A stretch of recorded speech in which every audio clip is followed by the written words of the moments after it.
And then the Shasta Valley Resource Conservation District and CalTrout are putting on this presentation for you tonight on fire and water.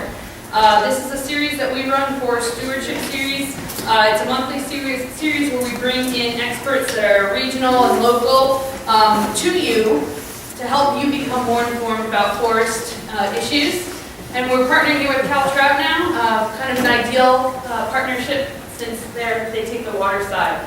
So I'll let Meadow get into her introduction as well. Okay. Thank you, Sarah and Shasta Valley RCD for working with us to do a joint water talks and forest stewardship. Is this on? I turned it off. Oh, okay. Well, is the volume okay? Okay. And most of you have been to water talks and forest stewardship together.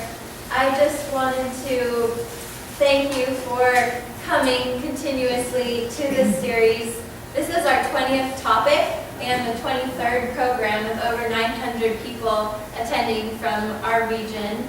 And the only way that it happens is because we've had 66 volunteer presenters so far. So there's more of you who haven't tapped in the audience yet who are our local experts, but we look forward to tapping your expertise in the future.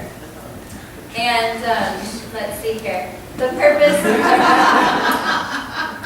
exactly, to laugh about water issues instead of fight about water issues. And to increase informed participation in water policy. Our format is from 6 to 8 p.m. with no breaks, and so if you need to use the restroom, they're at the front of the museum as you came in. And if you need some snacks, please help yourself during the presentation. We'll go through all 4 of our speakers before doing a question and answer period when we can use the rest of the time for that at the end. We'll close the evening at 8, and then you can have more refreshments and ask more questions of the presenters. And so our program tonight, we have on the board here Carl Skinner, Steve Bachman, Stephen Smith, and Bob Renierson. And we came up with this topic really, I think in a way, after the Bagley fire, it was kind of like, wow, what are the impacts of local fires on our water quality? And who could we, talking with Kara, who could we get together to shed some light on that connection for us? And obviously, our speakers will get into the details. So with that, Kara will introduce Carl. So Meadow already talked about that we have 4 speakers here tonight, all stellar speakers.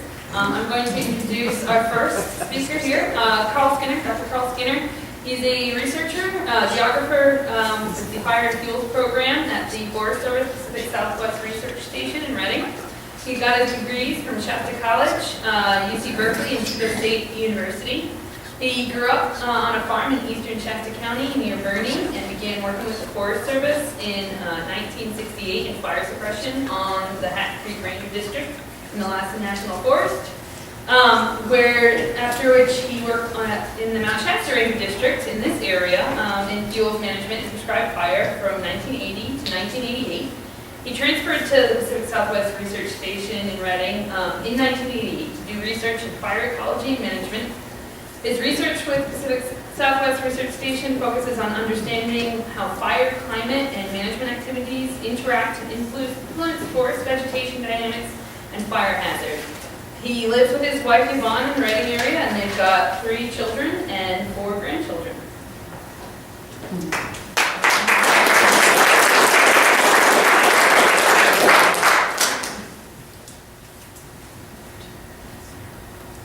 And I have too many slides, so I'm going to have to power through this.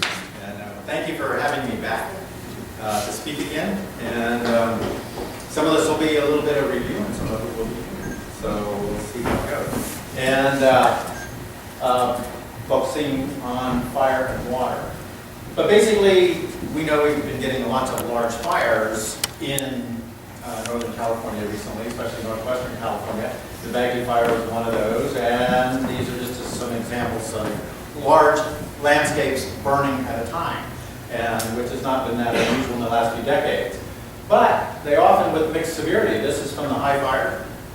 This is High Complex down by Shasta Lake, where you can't tell the fire went through there afterwards. Or you can get places, landscapes that look like that, the entire landscape burned 5 years before I took the picture. Or you can get landscapes that end up looking like that. So we get this mixed effect. It just depends on the conditions that were there and how the conditions when the fire's burning. And but fire and watersheds, there's some points I want to try to get to. And one is that fires are part of the system. Just like wind and rain and so forth, sometimes you get too much. Sometimes you get about just right, and sometimes you don't get enough, like this year with the precip and so forth. And fire works the same way. And we haven't always viewed it that way, but that's the way I view it. Climate drives fire regimes. Basically, we should expect more fire activity with a warming climate and that kind of thing, but climate drives fire regimes more than actually fuels and vegetation is what we have found over the years. Topography influences the patterns of fires in whatever landscape you're in. However complex the topography is, pretty much it dictates how complex the effects of the fire, the severity patterns.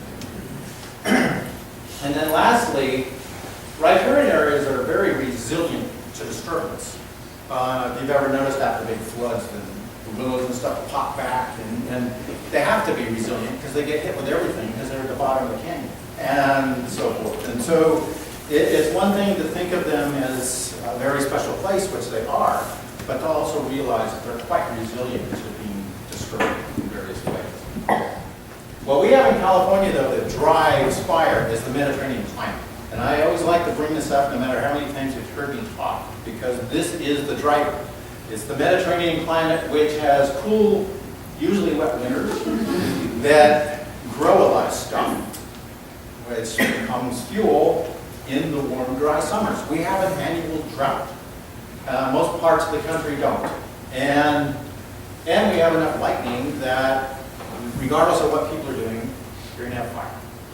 And especially because of the drought. And now this, I want to show this. It's an example of how climates vary in different parts of the continent. And if you look at the central continent, which is in Nebraska, this goes from January to December across the bottom. And that's monthly precipitation. And look where most of the precipitation is. It's in the warm period of the year. Because that's from the summer thunderstorms, the monsoon season when all the moisture comes up from the Gulf. And so basically to have a bad fire season in a place like that, you have to have a drought. Here's Yellowstone.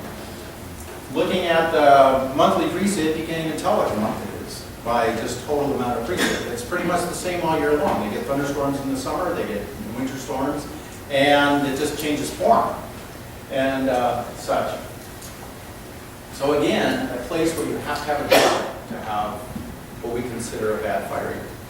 Here's Flagstaff. I don't know how well all of you can see this, but what you end up with here you have a dry season, but it's springtime in the southwest. And then in comes the summer monsoons, where the moisture comes up from the Gulf, because they're closer to the Gulf than we are, and they get those summer thunderstorms. And so it usually shuts off fire season about July. So what you hear about the big fires starting in this country, usually the early ones, start in West Texas through New Mexico to Arizona is where you start seeing it. And then the fire season spreads from there. Here's Redding. It's the opposite of Nebraska. It's basically almost nothing in the dry and the warm period of the year, and the moisture is in the cool period of the year and such. And that's a Mediterranean climate, and you get that pretty much every year, and so that's what sets us up to burn, and why fire is such an important part of this system. And here is other places around to show you that it's pretty much the same. Cape Junction, Happy Camp, Orleans, and then there's Dunsmuir. The same kind of pattern. This is the Mediterranean climate that we have in Northern California. And so that's why we are so set up to burn. And then well, you hear the thing, only you can prevent forest fires. And well, look at the red dots and look at the blue dots. Red dots are lightning-caused fires, blue dots are human-caused fires. You get a lot of blue dots where there's lots of humans, but when you get into the mountains where the forests are, it becomes overwhelmed with red dots because of the thunderstorms in the summers.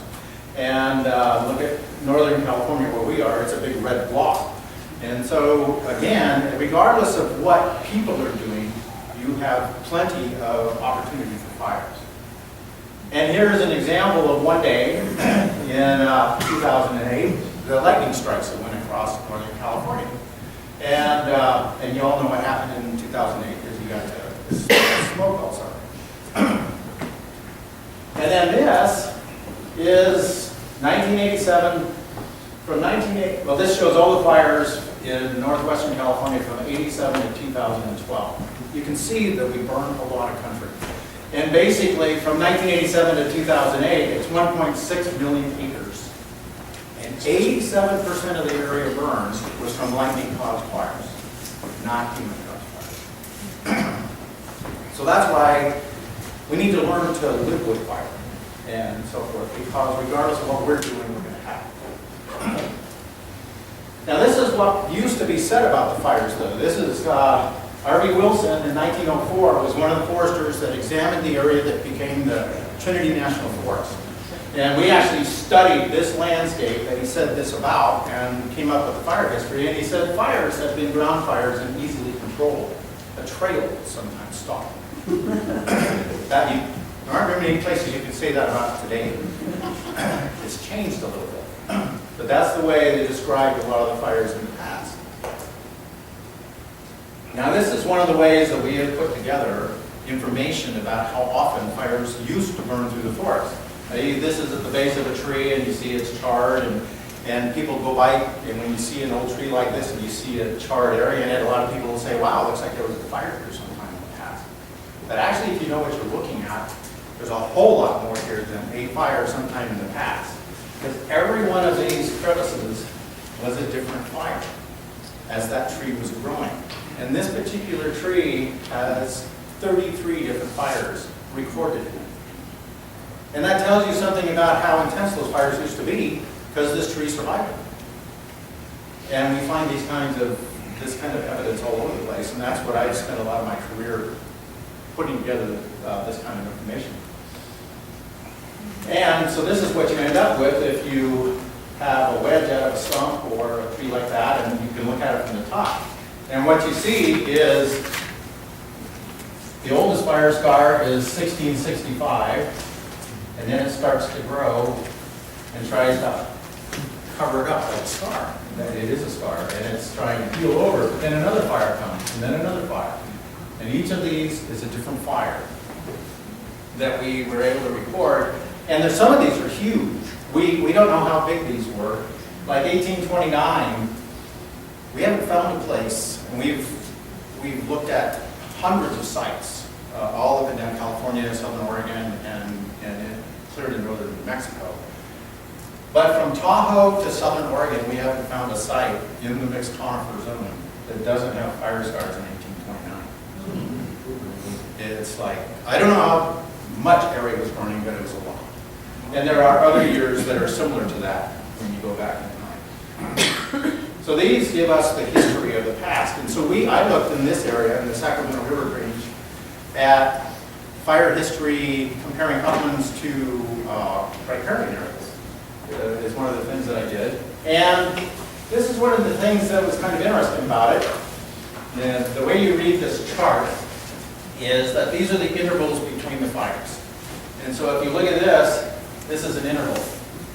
And so it's just the amount of time between fires. And so the yellow bars are the uplands, the blue bars are the riparian areas. And so this is the median interval. And then this is the range around it. And so you see the uplands are burning a little more frequently than the riparian areas were, but in the North Shotgun Creek, basically what you've got here is the median is still around every 20 years. Fires are coming through the riparian area. And this one over here, Root Creek, it's about a little over every 30 years. And so even though it's a little longer in the riparian zones that we get the record, they're still pretty frequent fires. Now here's one where I looked on the East Fork of the Trinity, and this is one side, and then that's the other side of East Fork. And then there's what you see as the fires that burned on both sides, the ones that actually crossed over. So it looked like oftentimes the creeks or the rivers were boundaries between fires, is what we were seeing. And it was only every once in a while a fire would actually burn both sides.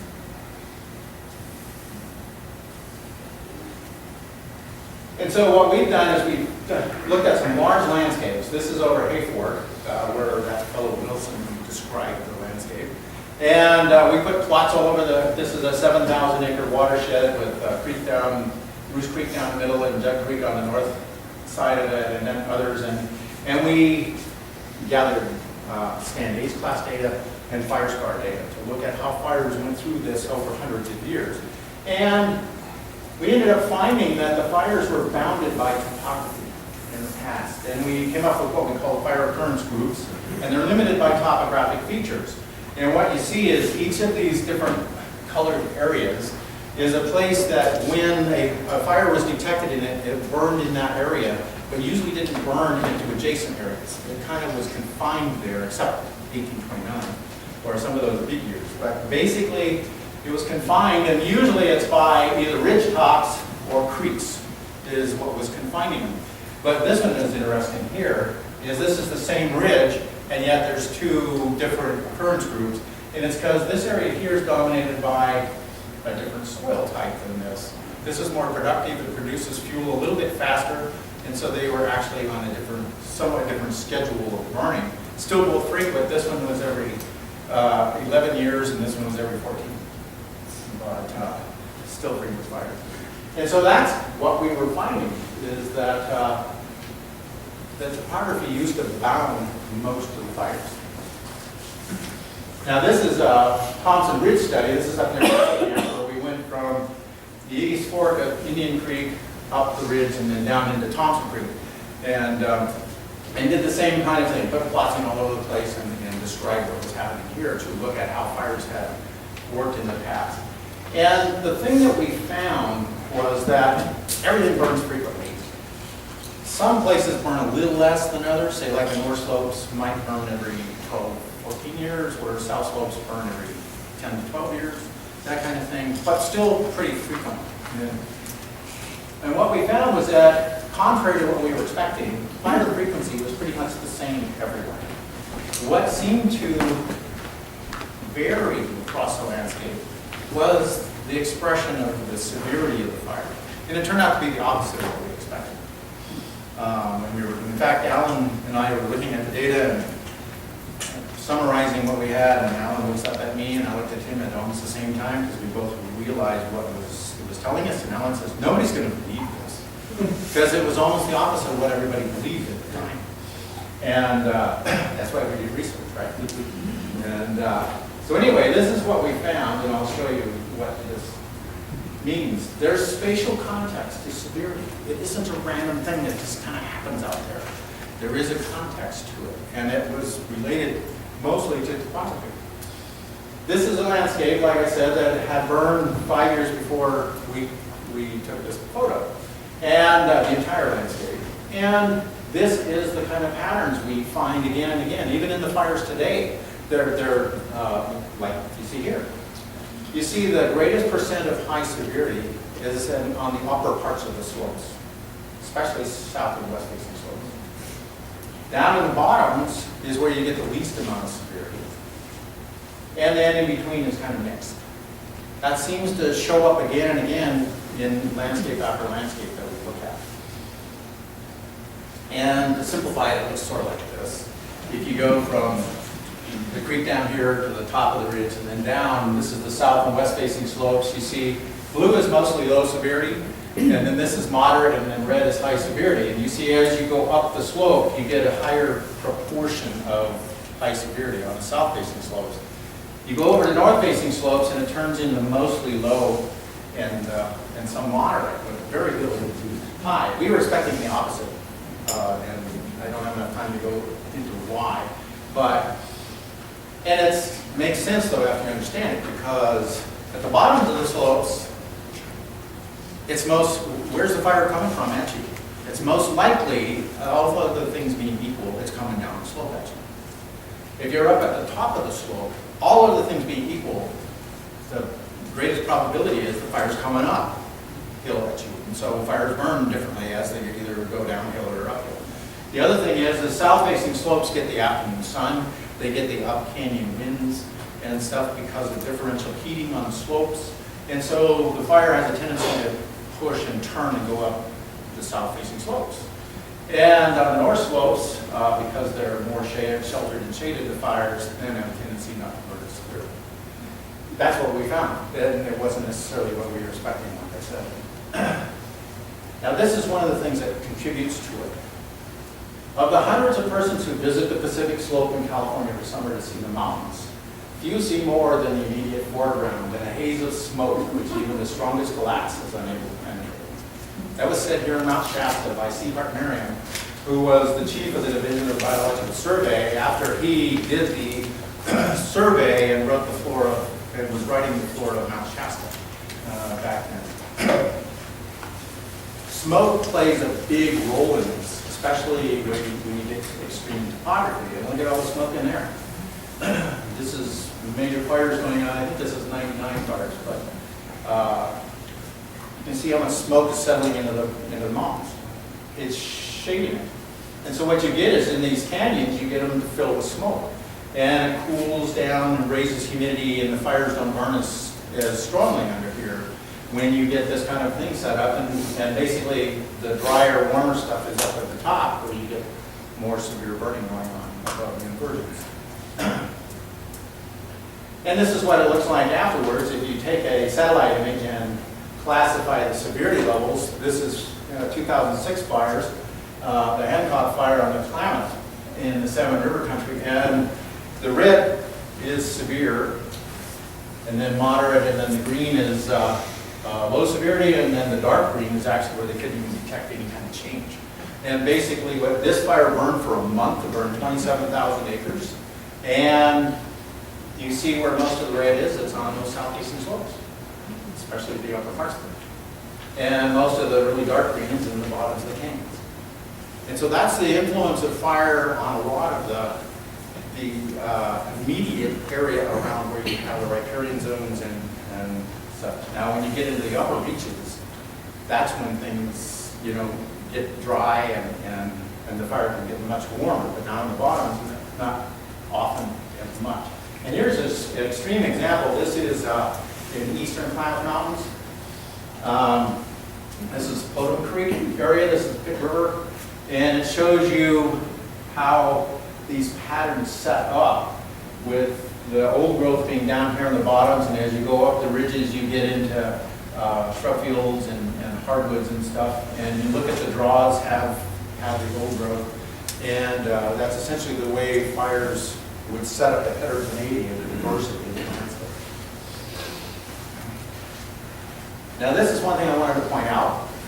I was involved in the Sierra Nevada Ecosystem Project, and where we assessed the status of the Sierra Nevada and the Southern Cascades because of the wishes of Congress. And anyway, we assessed all this stuff, and we found that Deer Creek and Mill Creek areas, watersheds, were the most frequently burned watersheds in the entire Sierra Nevada and Cascade area that we were studying. I mean, they burn like crazy, and they almost burn like they used to burn. And so this is what they look like. This is the pine area up there. We studied it on the top of that ridge and such, and then you get the intermediate areas, and then this, what it looks like in the bottom.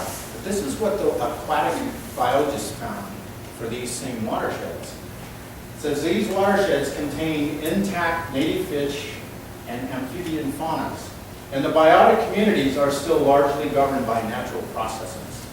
They said that these were the most intact watersheds that they found for the biota that was in them, of all of them in the SNEP study area, and yet they were the most frequently burned watersheds that were in the SNEP study area. It was also, these were watersheds that were coming out of the Cascades, so this probably played into that they weren't mined like the Sierra was.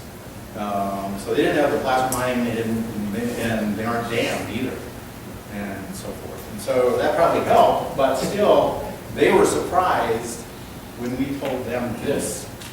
And so it's just something to keep in mind when thinking about fire and water. So what about climate change? Temperature drives fire frequency. It isn't moisture. When it warms up, you get more frequent fires. When it cools down, you don't get as, because of the length of fire season. What moisture does is either grow a whole lot of stuff or not have a lot of stuff to burn, and so it has to do with how extensive the fires become, but not necessarily with how frequent they occur. And so where are we headed? We know the fire season is getting longer. Fire season in the western U.S. Just since 1970 has increased by 70 days. And any particular place you are, it has increased by at least 30 days throughout the western U.S. And so that's documented, that's published in peer-reviewed literature in some of the best journals there are. But the fuels keep growing. And so basically what it does is it increases the probability of having intense fires, because the longer the fire season, the drier things get by the end of the season, and the higher probability that you're eventually going to have something ignite and burn. It's actually kind of simple. It's the fire triangle when you think about it. And so that's where we're headed with climate change. And so I get this from people all the time. Well, hasn't climate been warming before? Yeah, but never when accompanied by 50 to 100 years of fire suppression starting it off. That's something that's never happened before. In a warming period, having the fires stop. And then after a while, you can't deal with it, so they start up again.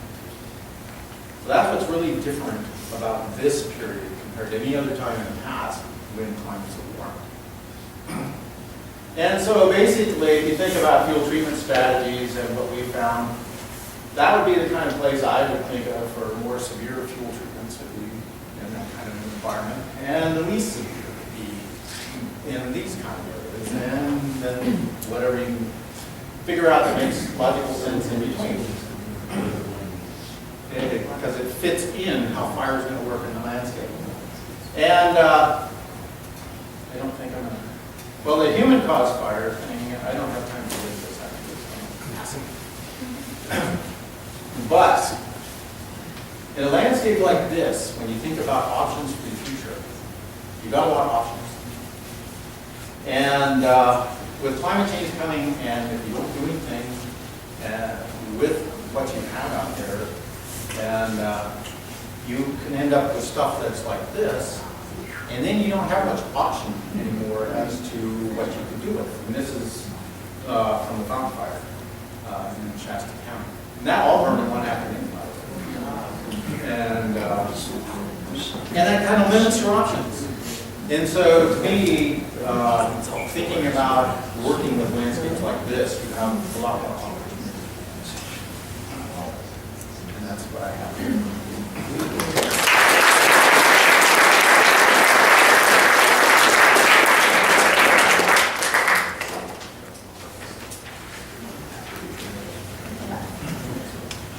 Thank you, Carl, for setting up for us just a picture of the ecological context of fires and forests and where we're headed with that. And he made a perfect segue for our next speaker, Steve Bachman, who is the Watershed Program Manager and Hydrologist for the Shasta McCloud Management Unit on the Shasta Trinity National Forest. She has worked as a hydrologist with the Forest Service for the past 20 years. And prior to that, he spent 3 years as a hydrologist with the U.S. Geological Survey in Colorado. Steve has an MS in Watershed Sciences from Colorado State University and a BS in Parks and Recreation Administration from the Ohio State University. He serves as a hydrologist on interdisciplinary teams and also manages the Watershed Restoration Program. And he is presenting all of the data that the Forest Service has been studying about the Bagley Fire since it happened. How many years ago is it? It's just 2 years ago, so that'll be, I'm sure, interesting to many of us. And Kara, is that your presentation? Yes. Too? All right, wonderful. And I'm going to leave this on just so it'll give a little more volume for people. You don't have to speak right into Okay. it. Good evening, everybody.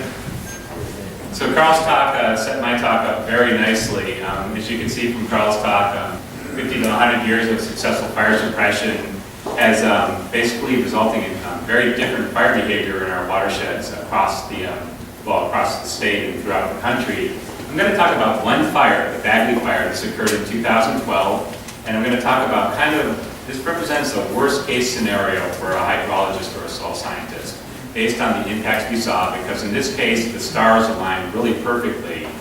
We rarely see the combination of fire and storms that follow. So I'm going to present a little bit of preliminary data from some work Forest Service has been doing on the Bagley fire. So the Bagley fire occurred in the Siskiyou Creek watershed and the Lower McLeod watershed. I just wanted to point out that it looks like we have a lot of knowledge in the room, but I always want to remind people I'm not talking about Siskiyou Valley Creek out of McLeod. I'm talking about the Siskiyou Creek arm of Shasta Lake, basically the area between McLeod Reservoir and Shasta Lake area. The Bagley fire burned the upper third of the Siskiyou Creek watershed, shown here on the right, and then it lapped over into the Claiborne Creek and upper McLeod River watershed as well, below Lake McLeod. So how do you begin to tell the story of the Bagley fire? This isn't a case of writer's block for Snoopy, but I thought about starting it the night the fire occurred, which was August 18th. We had a bit of dry lightning with a little rain, sparked two small fires in the middle of the Siskiyou Creek watershed that merged together to eventually form the Bagley fire.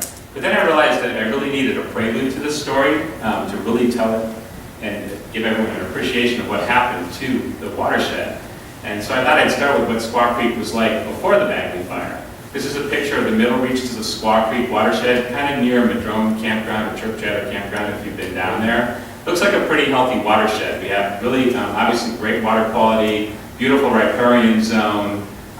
It's got great habitat. The Forest Service had actually done stream condition inventories in Siskiyou Creek in 2012, right before the Bagley fire started. Also in 2002 and 1994. And all of these surveys show that Siskiyou Creek was highly functional in really good shape. One of the reasons we believe this is kind of relates to what Carl was talking about earlier, is that the Siskiyou Creek watershed, I always felt, was a very resilient watershed. It's in the eastern Klamath. It's a rain-dominated watershed, so there's snowpack up in the headwaters, but most of the precipitation falls as rain.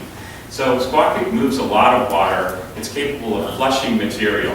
You won't find a lot of large logs in Siskiyou Creek because the main channel has a really high stream power, flushes most of the wood that falls in down to Shasta Lake. In '97, we did have debris flow activity in Siskiyou Creek. We had a lot of sediment move in. Pools did fill. We received calls from residents that they were waiting pools that had been swimmable. And what we noticed was it just took one winter, the following winter, the flows increased, and that just flushed that material right out, and Siskiyou Creek was back to normal. So, yeah, pretty healthy watershed with limited impacts.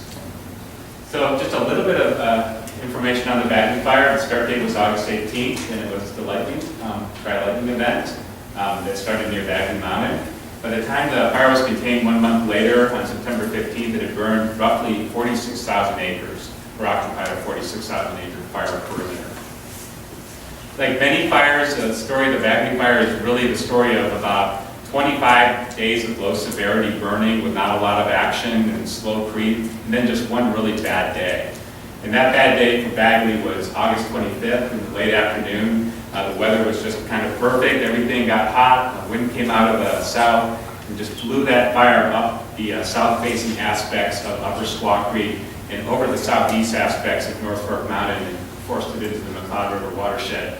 This view here is taken from Big Bend on the Cos Creek Bridge. And I believe that's the Upper Siskiyou Creek watershed. It could be portions of North Iron Canyon Creek as well, going up in flames. So a lot of the damage, not all of it, but a lot of the worst damage really occurred in about a 6-hour period during that particular day, after which the fire laid down. This is the Bagley fire, the entire fire area, and this is a soil burn severity map. The areas in red are the areas that burn the hottest, and the areas in dark green are areas that didn't even burn. So you see we got a pretty nasty fire, but The big red area there is the headwaters of the southeast slopes of Upper Squaw Creek. The red just to the left is the top of the Claiborne Creek drainage into the McLeod River watershed. Just a quick view of what this looked like from the air. This is the lower McLeod River watershed looking downstream. This was a low severity fire. The fire really rose up over out of Squaw Creek and then laid down in the McLeod as it rolled down to the river. And it's a bit metaphorical, but in some ways I felt that Squaw Creek kind of saved the McLeod because it blew up the day before and then inversion sunk into the McLeod River Canyon. In the 5 days I was down there following the fire, that inversion would sit in there until about 3 p.m. in the afternoon. And just when it would lift, the sun would just disappear beyond the ridge. And it just could never really get going after that. Here's the happy hunting grounds. This is the southeast slopes of Squaw Creek. The fire took a lot of material away here. This is where the red high severity area is for the most part. And then similarly, the headwaters of Squaw Creek looking to the north of Shoe and Horse Mountain also burned very hot, and again, all in that one day. So the first thing that we do usually following a fire like this, or even during, is we bring in what's called a BEAR team, and BEAR stands for Burn Area Emergency Rehabilitation Group. And what we want to do is we want to determine what damage the fire did to the watershed and what actions do we need to take to prevent damage in the event that we get a damaging storm shortly after the fire occurred. One of the first things we do is we map that soil severity and produce the map that I showed earlier. And you'll see here that we had about 11% of the fire area burn at high severity. Not really very much overall. Maybe more significantly, roughly 70% of the area either burned at low severity or didn't burn at all. So we had a real patchy mosaic of fire in the Bagley landscape. And this is pretty typical of the fires we've been seeing in our area over the last 10 years. Our biggest concern was the road system. The Forest Service hasn't done a lot of work on our roads in the Squaw Creek watershed in decades, and many of the pipes were partially plugged even prior to the fire. The fire itself caused a lot of dry rattling. Like this picture says, there's an inlet there somewhere. A lot of the pipes were buried, so the first priority for the BEAR team was to get going in this watershed and try to start digging some of these out in the event that we did receive a damaging storm. So plans were underway to do this. In the meantime, water quality looked pretty good in Squaw Creek, even after the fire was out and all the other tributaries, until another dark and stormy night occurred, the second dark and stormy night at my talk. And this was really a series of dark and stormy nights. It started November 16th and went through November 20th. During this period, we received about 14 inches of rain at the Stouts Meadow rain gauge, which is actually located just north of Squaw Creek.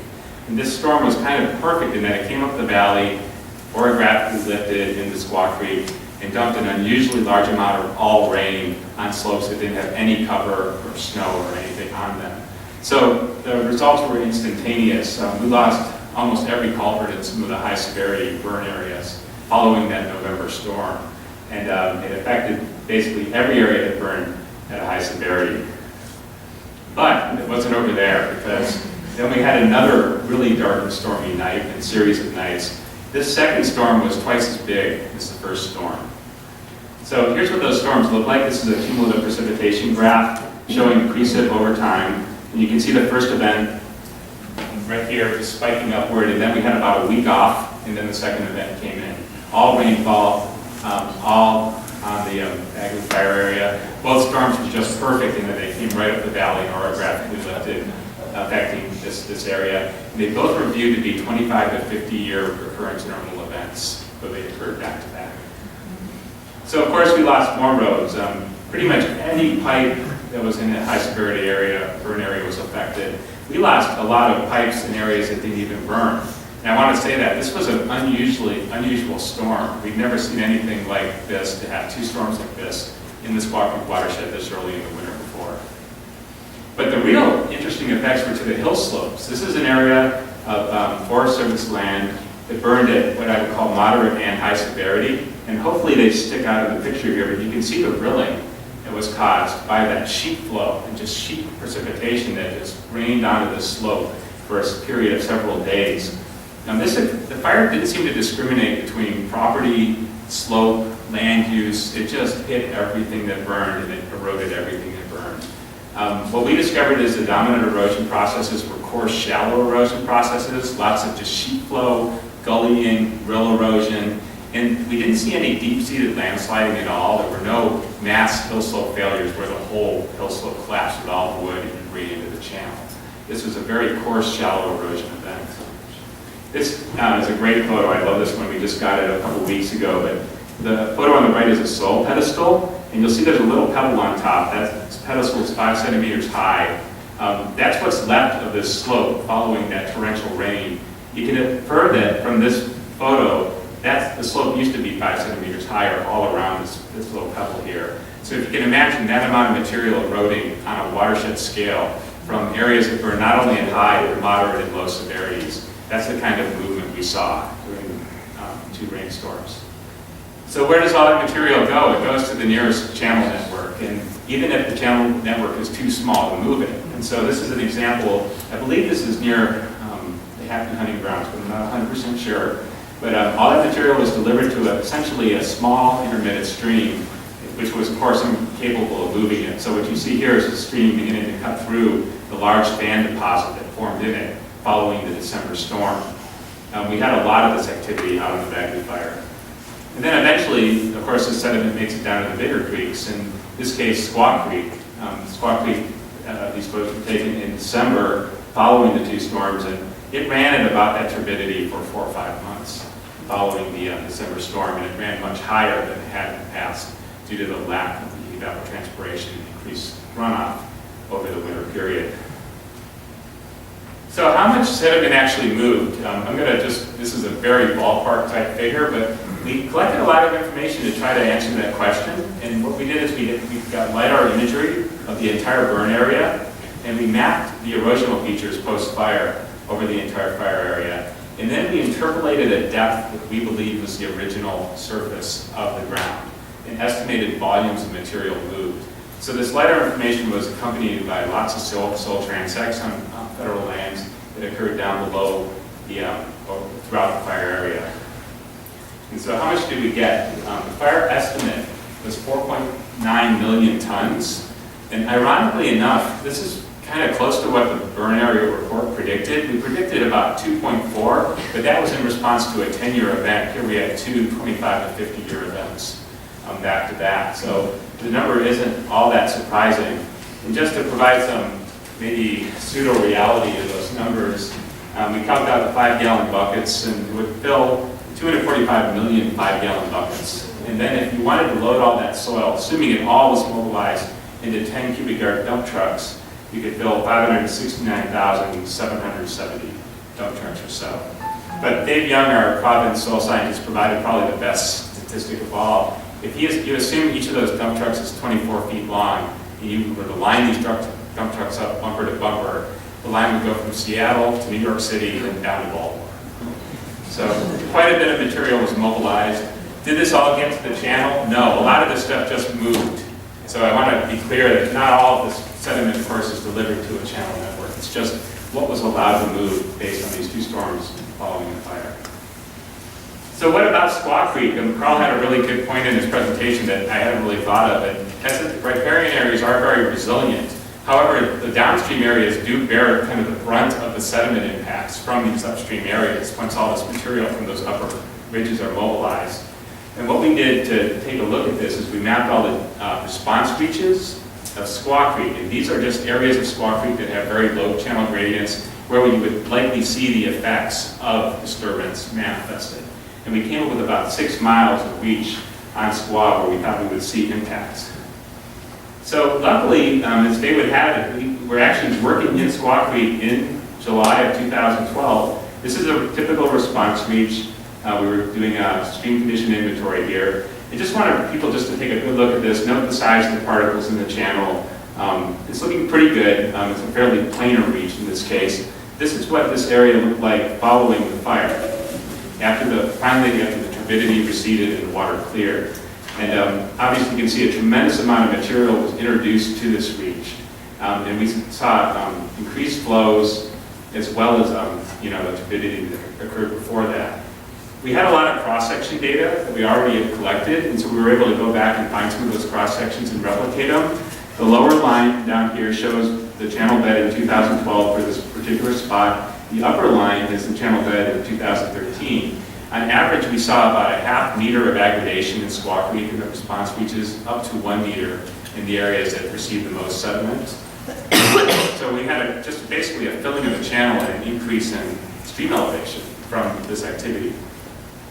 We also looked at the particle sizes. These are some pebble counts that we conducted to determine how the particle distribution had changed in several different locations. And you can see that we used to have a much coarser bed, and that's obvious from the photos. This pebble count chart, the way it works is that you start with the finest particles on the left and go all the way up to boulders and bedrock on the right. So the red bar represents the distribution before the fire. The blue bar shows the shift in distribution to the finer particles after the fire. So again, you don't really have to collect this data to see what's going on out there. It's quite obvious that we had a tremendous channel changing event out of Siskiyou Creek. This sediment continues on, particularly the finer fraction, the silts and the clays, all of the finer soil that moved into the Siskiyou Creek watershed, ends up in Shasta Lake in the Siskiyou Creek arm. This is a picture of Siskiyou Creek down here on the lower right, and that's a boom of organic material that was collected. In this case, we anticipated a lot of organics moving into the lake, and we didn't want it exploding out in the middle of the lake where it would be a hazard to boaters. So we collected it all, and in this case, that treatment was quite cost-effective for the Bear project. All this material goes into the lake, and it degrades, and it settles out. This is not Bagley Fire sediments, but these are sediments in the Siskiyou Creek arm of the lake. Curiously enough, we didn't really find a lot of Bagley sedimentation, and our guess is it either has yet to come or it's going to be most of that coarser mobile fraction that we'll just see right at the very tip of the lake where it settles out. But again, it kind of demonstrates kind of well, I guess the nexus would be we talk about raising Shasta Dam, but we really behoove us to get a handle on some of these sediment inputs if we want to keep our storage intact for these reservoirs. I'm just going to briefly touch on the McLeod. The McLeod did not receive the brunt of this particular event, but Claiborne Creek did burn very hot. This is a photo of one of the pools in the McLeod River just below the Claiborne Creek confluence, and that gravel there is new, and it's been delivered to the McLeod River by Claiborne Creek. So we did see effects to the McLeod. Again, we hypothesized that the McLeod River is pretty resilient, that it'll probably move this material through relatively quickly. The drought hasn't helped us prove that hypothesis, but we'd expect it to mobilize out fairly rapidly. And just one little bit of a silver lining on some of this is you'll note that that looks like some pretty good spawning gravel. That's how spawning gravel is reintroduced through natural disturbance processes. And we just don't want to see so much coming in at any one given time into our aquatic networks. So what are the implications of all this? As Carl noted, we like to think of these channels as being very resilient to disturbance. I've always thought Siskiyou Creek could take a 1-2 punch like this, but this fire has really kind of tested that hypothesis. We're going to wait and see and watch, but we believe that, again, the eastern Klamath Mountains should be capable of, basically absorbing this. It's just a matter of how long it will take for this process to really roll out until we get back to that pre-existing condition on the left. And as far as implications for management, we think we can, if we can get into these watersheds and do a little work, we might be able to decrease the frequency or the size and the severity of some of these fires. And if we can show through what our worst case scenario, what the worst possible effects are, and that we can rebound from disturbances like that, we're hoping that we can basically put kind of some sort of bounding on the proposals to introduce fire or other vegetation treatments, so we can kind of put everything in context. Because I often find it a bit ironic that when we do our NEPA documents, we'll be talking about one of those buckets in terms of our activities when the 570 million are being dumped in behind you. So that's all I have, and thank you very much for your time.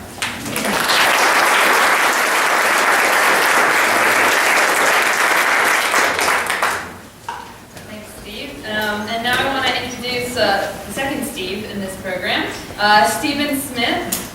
Stephen Smith is the state forester for the Natural Resource Conservation Service. Before coming to the state headquarters in Davis, he was the district conservationist for 7 years in both the Kaya Field Office and the Calusa Field Office.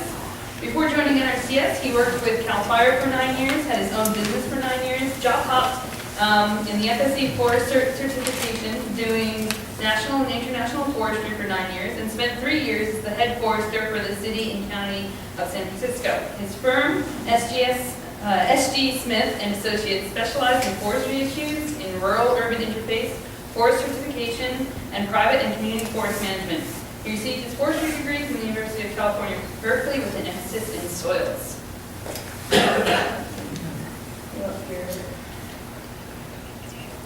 Thank you, Sarah.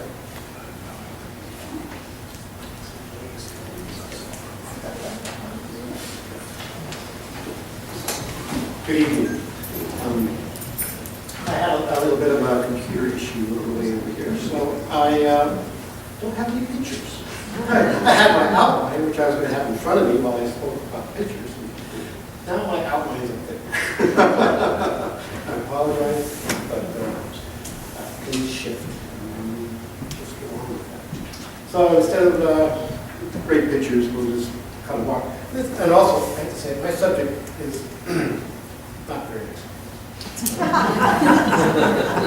So it's dealing with, basically a lot of it's dealing with regulations, how we deal with biomass removal.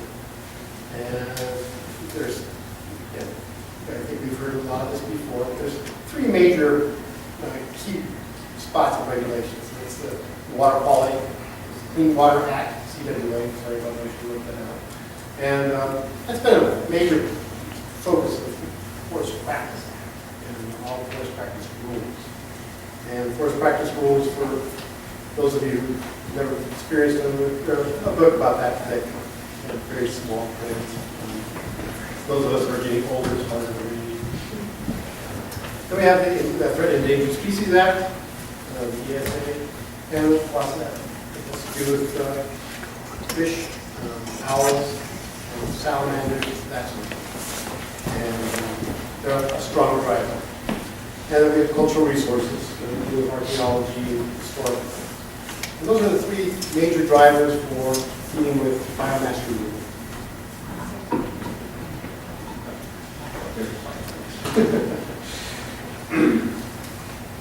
So I'm here also, I work with the Natural Resources Conservation Service. And we're basically incentive programs, encouraging landowners to do the right thing. And there are several of those in the state. We're lucky in California, the California Forest Improvement Program, CFIP. That's been here for 25 years, helping landowners look at forest conservation practices. Since 2008, the EQIP program, the Environmental Quality Incentive Program, is the one that I work with, and that's been used now on forest lands since 2008. And then the resource conservation districts have been very involved with forest land conservation and management. And they have an assortment of tools that they use with incentivizing landowners to do the right thing. What is the right thing? Here's a series of conservation practices that we use. As a government thing, we have all sorts of names and numbers and things like that. These practices are ones that we use for, commonly used on forest lands. There's 200 of them that we use within the state for, including rangeland and farmland. But these are the ones I use the most, and I am involved with in working with the local offices here. And also, I want to point out that we have James. James Donahue is the local forester for NRCS. So I'm very fortunate because we don't have very many in the state. So locally, you're very lucky. So we like to put things into boxes. And of course, the more you put things in boxes, the more boxes you have to create, because the natural systems are never easy to put in boxes. So we've got three here. So we have 4 standard fruit. And of course, with that we can throw in brush management or other parts. We also have tree planting. And along with tree planting, you have to site graft and follow up, and other things go with that. We have sensitive areas that we want to get taken care of right away for protect, especially with water. So, riparian forest buffers, how do you manage those? How do you make sure you have waterways taken care of? One of the big things, and I'll keep going on this a little bit later, is access roads. and we call it access road improvement, but it's not actually improvement. We go to legacy roads and try to encourage landowners to do the right thing in terms of putting long-term erosion control, rolling dips, things that save that money over the long term, but stop the sedimentation from roads. And then woody residue treatment, that kind of goes with all these things. What do we do with the biomass? With both the CFIP program, the EQIP program, the government programs, all these have gone through a NEPA process, basically a programmatic process where we can implement these rather quickly on a landowner's project. Anytime public money is involved, you have to go through CFIP and NEPA process. And as the government agencies, we are responsible for doing that. So if we're providing funds to the landowner, we're going to do the NEPA CFIP process. And going through those three key areas we talked about earlier, the Clean Water Act, the Endangered Species Act, cultural resources, those must be addressed no matter what biomass is happening on anybody's property. But there's also a way landowners do it on their own. And we can get into that a little bit more, and that's the commercial part. And that's a rather, it's the onus on them to go through CEQA. It's a rather long and extensive process. And we'll talk about that. So what is commercial logging? Yeah, commercial is logging. And so when you're dealing with like a fuel break or forest stand improvement or something to that effect, and you've got large trees greater than 10 inches, let's say, a lot of times, incentive programs don't pay for removing large trees. You're going to have to log or remove them if they are of a in a way that needs to be removed. Of course, I'm kind of dashing through this rather quickly, but and dealing with fuels management, because of how we deal with forests, especially with people who do not most of the majority of Californians, California forest landowners, do not want to log their property. They are not interested in commercial activities on their property. They like their property for other purposes. So they think the best thing they can do to their property is, preserve it, protect it, and let it grow. And as why you're here probably is for understanding that that is not a good stewardship ethic. We have to do something to the forest because we can't use fire anymore.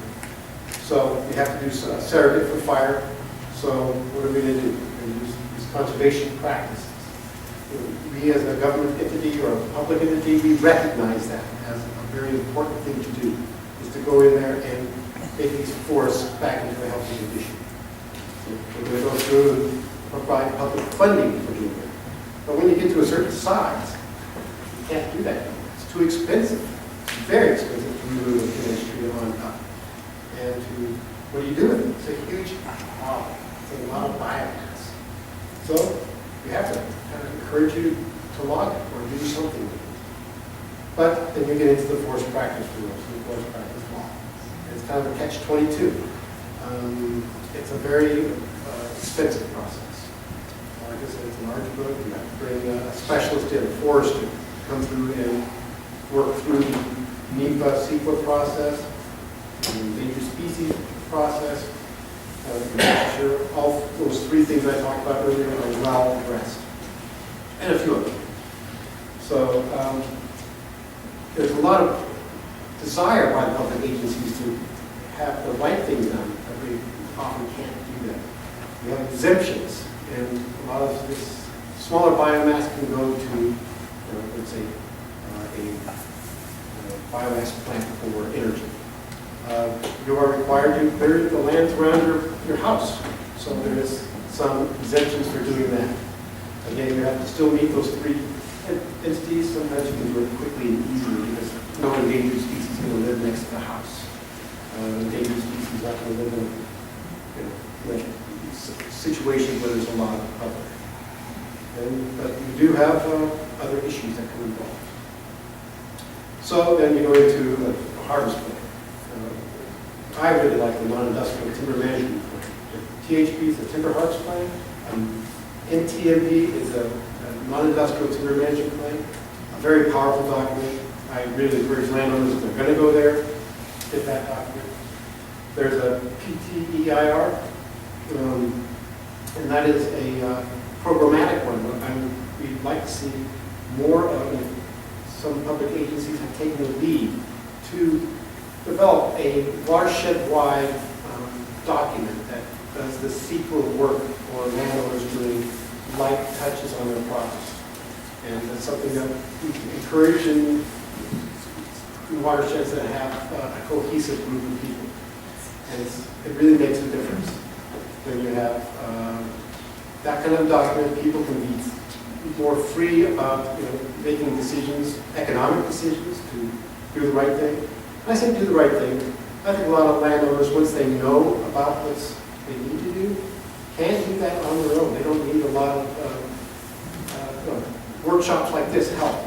When you go walking through the forest and you own the forest, you're going to get to know that forest, and you know what's the right thing to do. But it's going through the legal processes is rather difficult and expensive. It's often a minimum of $10,000. Well, if you've got a 40-acre piece or a 20-acre piece, no matter what biomass you sell off that thing, it's not going to pay for that permit.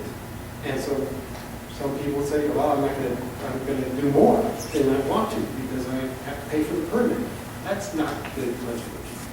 So the system's a little broken there in terms of trying to connect landowners to, I hear chuckling in the background. And it is not right.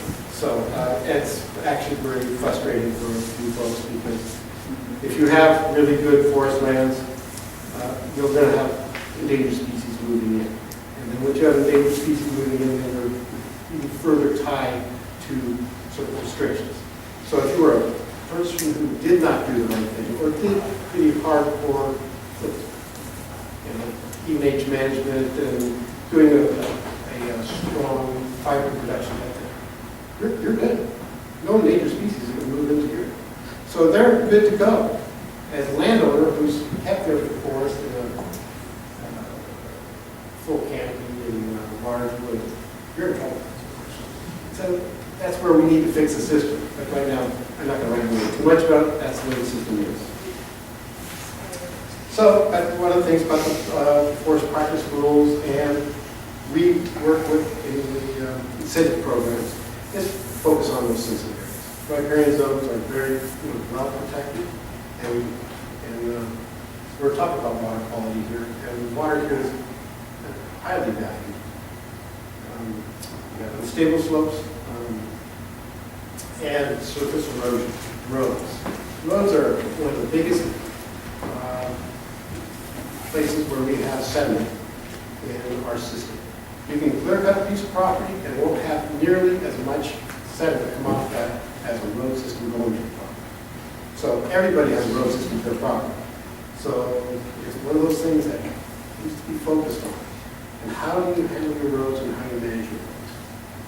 Soil health, NRCS is the old Soil Conservation Service, and we're very much into soil health. Make sure that soil's, any exposed soil is taken care of, you have the canopy covered, your disturbance, your compactance kept to the minimum, and you're going to have good water quality because of that. Now here's catch-22, and we've talked about a little bit with fire. In order to deal with fires, you need to have a road. And it's kind of interesting.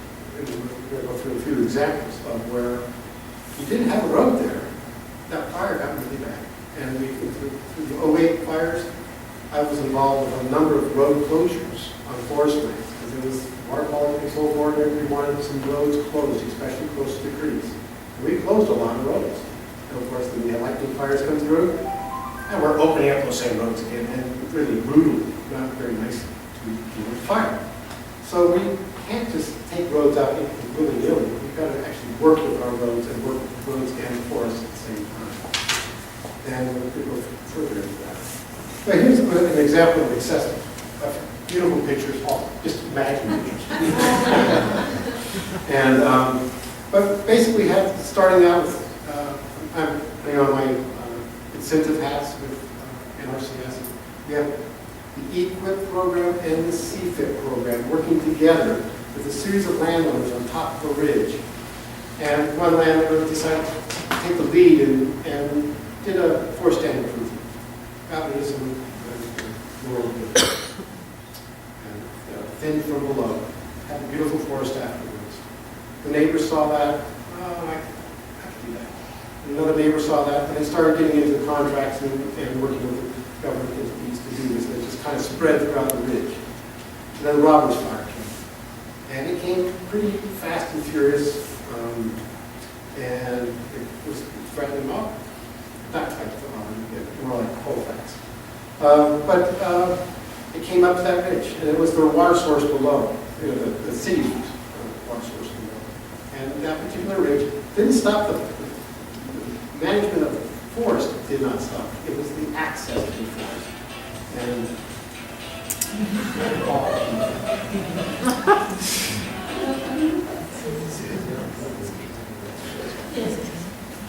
so this is the story. So it's made people working together, and it's interesting. The neighborhood really didn't get along that well, but as they saw over the fence the other person doing the right thing, they started doing the right thing, and all of a sudden they had a major fuel break that was accessible.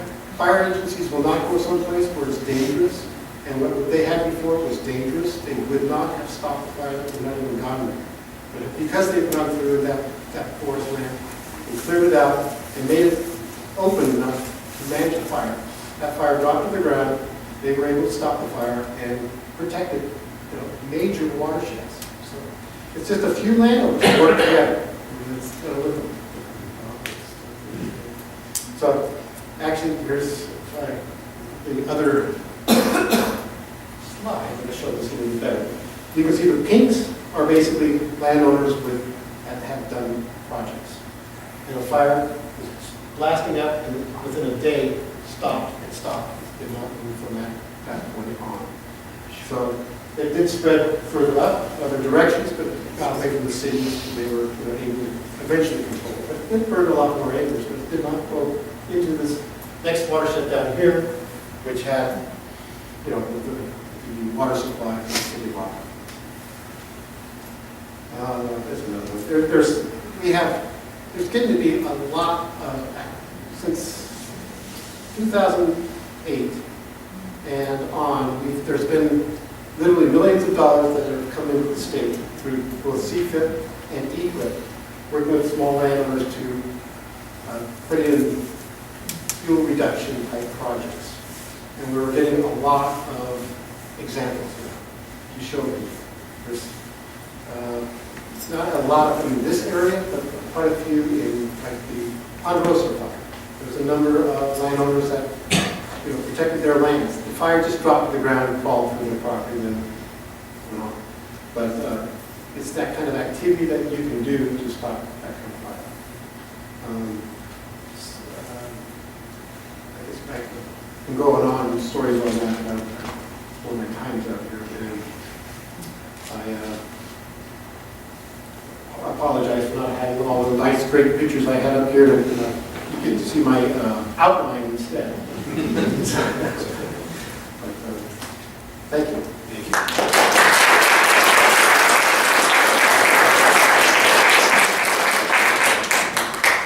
Thank you, Stephen. And we really have to give Stephen props for taking the part that none of the presenters really wanted to. Well, how will you talk about the regulations and all the acronyms and all the stuff that is complicated and confusing? And so thank you for putting up those for us so that Bob can talk about some case studies without having to go so much into all of the regulations. So Bob Renierson he graduated from UC Berkeley in 1976, majoring in forest management. And he's the manager of the land department for W.M. Beatty and Associates Incorporated, a Redding, California-based firm that manages approximately 290,000 acres of private, multi-generational, family-owned forests in northeastern California. Beatty and Associates also provide professional forestry and wildlife consulting services to other forest landowners and organizations. Bob is a registered California professional forester and a licensed pest control advisor. He is a member and past president of the California Licensed Foresters Association and is currently serving as the chairman of the California Forest Pest Council. Bob and his wife Cindy live in Redding and have 2 grown children and 3 granddaughters. So thank you, Bob, for presenting some case studies, bringing it back down into more the private management areas.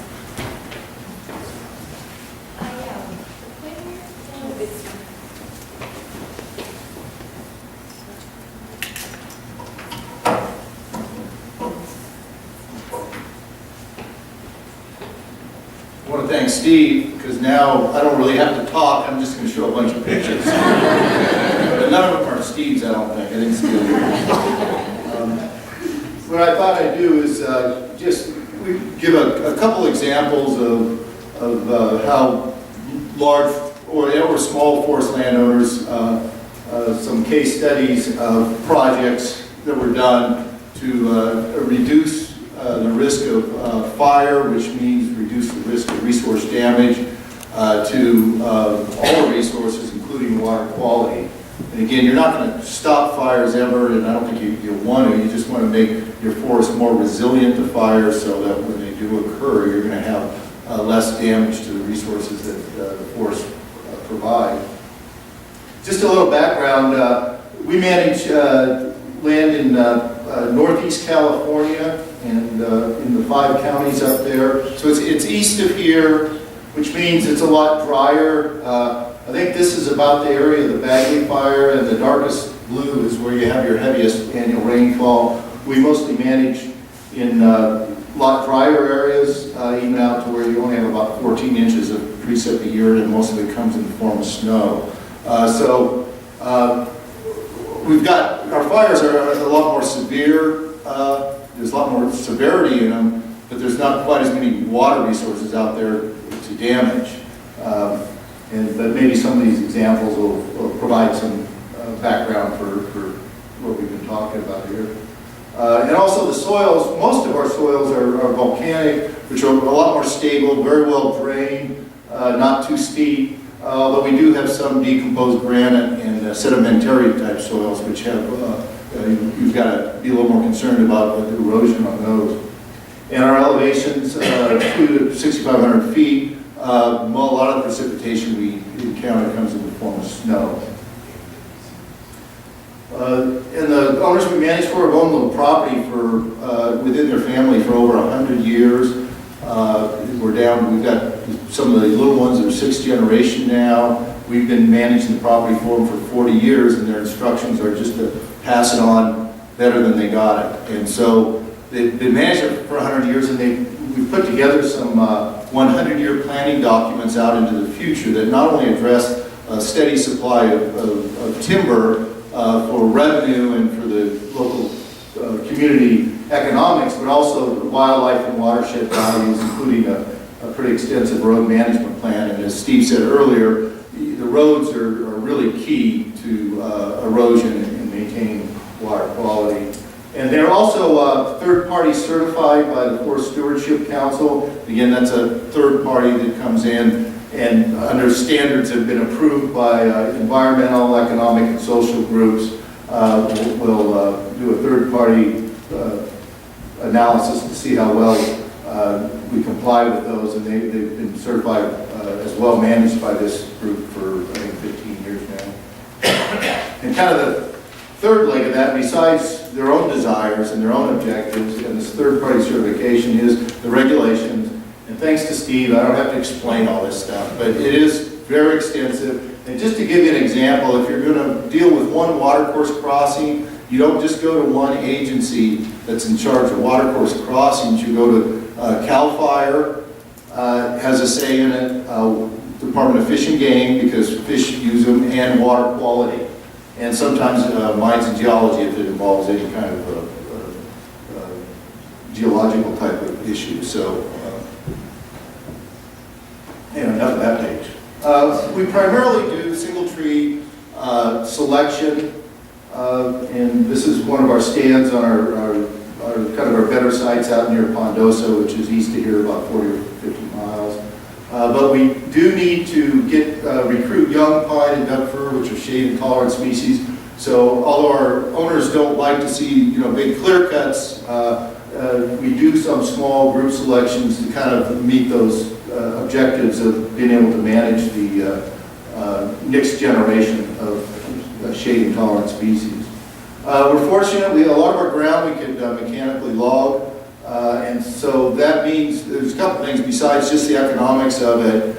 In the past, when you go cut down a tree, when I first started, you limb up all the limbs and leave the slash out in the woods, which in certain climates is probably a good thing. In our dry, hot climates that had fires coming through every 10 to 15 years, that's not a good thing because you create a lot of surface fuel. So now we're able to go in and take the whole tree thin and either take the tops and make chips out of them or be able to burn them. And we can also, because of the ground and because of the local biomass markets, we can take trees out that are too small to really pay their way out of the woods and burn them as electricity in a biomass thinning. So it allows us to thin out the forest stands. The whole goal is to kind of mimic what was there prior to fire suppression. Way fewer trees per acre, and especially as we go on our further drier sites, is the more shade intolerant species, the ponderosa pine, which are a lot more resilient to fire. Also have the advantage of a lot of winter ground that can be winter logged, fairly flat, and this is a biomass operation on one of those. And again, we're very fortunate to have these plants here, and this is a kind of a standalone one. This is a wheeler grader. I believe this is a wheeler grader down in Anderson, but about every sawmill has a cogen plant with it, which is really, really handy, and to keep this market going is really critical, or some way to be able to at least break even or not lose too much money on getting rid of your fuels is handy. We've had several, since we started doing this in the late 1980s, biomass operations, we've had several examples of where fires have been a lot less severe or even put out thanks to the burning. And the case example I was going to use is this 2003 Whitmore fire near Whitmore. And again, this is the dark green and the red are the people we manage for. The white is more individual small landowners. And you can see these are either homes or some kind of structure. And this is about 2,000 foot elevation. When we started our program in the early 2000s, and the timber goes all the way up to high elevation near the Tour Forest here. The idea was our biggest threat, I should have heard Gary's or Carl's talk from a while ago, but we thought our biggest threat was at the lower elevations where you have way overgrown stands and you've got populations of people that can start fires accidentally. And so what we thought we'd do would be start our fuel management here with the thought that prevailing winds come from the west to the east, and there's a lot of nice timber and forest as you head east, so we thought the best place to start would be around here. So did some biomass thinning, and then I don't know if you've been in the Whitmore area, that kind of the foothill, 2,000 foot elevation where you got old growth manzanita that's like 15 feet tall and just thick. It's roughly about, well, this is what it kind of looked like on all these, and there's a house just kind of in that, and it's got this 50-foot turn. That's where I'm thinking maybe the lower elevations, if they do burn, they're going to burn a lot worse, plus the values and all the water supplies that are there. This town of Whitmore has a lot of water supplies. So what we did is we cleared a lot of this brush. It was kind of expensive and had to go through all the environmental permitting because of the adjacencies and the water around. But you got to take some risk. But if you do it right, it's going to, in the long run, be a benefit. So anyway, this is the town of Whitmore. And then the crosshatches are the black are the thinnings that we put in. And then these, I don't know what to call them, yellow kind of color things. These are the brush fields that we rehabbed and planted, cleared and planted. So we basically reduced about 40 tons per acre of manzanita, and there was some dead material in here. And in these stands here, we thinned out probably 30 or so tons of ladder-type fuels. Lo and behold, a year later, in October, we had a dry wind and we had the Whitmore fire started. But, kind of went the opposite direction. A lot of times you go, well, the prevailing wind is this way, so I'm going to design everything for the prevailing wind. But one of the worst fires we get are the dry east winds. And I grew up in the LA area, Santa Ana, so that's what we call them there. So anyway, this started, and it was an illegal campfire. Some guy and his buddy were trying to hide out, and they started a little fire, and they got in a fight. And, one of the guy put an axe in his buddy's head, and then drove him into town to the hospital, and left his little fire going, and then we got these winds picked up. And here we were worried about all these nice people. So instead of this fuel break protecting our forests from something starting here and going up, what it actually did was it basically, I believe it saved this town of Whitmore and a whole lot of communities, as well as a lot of water. Because as you can see, the fire was growing and getting bigger, and then when it hit the thinning, it did put it out. And again, we can't afford to go in there and just pick up every little stick. But what it did, it took a crown fire that was basically crowning about 300-foot flame lengths from the tops of 100-foot trees and throwing sparks and embers that were spotting half a mile ahead. It took that and put it down to the ground. So even though it was still burning on the ground and it was still killing a lot of the trees there, it made it so where they could basically get in there and pinch it off and stop it. And also have some safety doing it, because until it hit here, it was spotting such that there's no way you're going to come in here and fight a fire if you've got spotting behind you, because those firefighters in here know that you've got a spot behind you, it's going to run towards the main fire and you're going to get caught. So anyway, we did lose some of the timber that we had thinned out. It really met the objectives and saved, I think saved several thousand acres of that. So. And also we got a lot of good compliments from the community, and they didn't really complain about our piling brush and smoking them out now and then when we were running the piles. And this is where the thinning, the unthinned stand, it was a crown fire, hit the thin stand, went down to the ground, still banged up some trees. Had we known the fire was going to come right across this road, we could have put the extra money into really treating that, but you never know what it's going to be. So we focused on shaded fuel breaks at key strategic areas, but you really need to treat the landscape, in my opinion. That you need to take the fuel loading and levels more to what was a natural level than what currently exists, because a fuel break isn't going to do you any good if things are spotting behind and coming in. Anyway, and this is just another area. This is actually a watercourse protection zone that we weren't able to get any equipment in and didn't clear brush on, and it burnt pretty clean.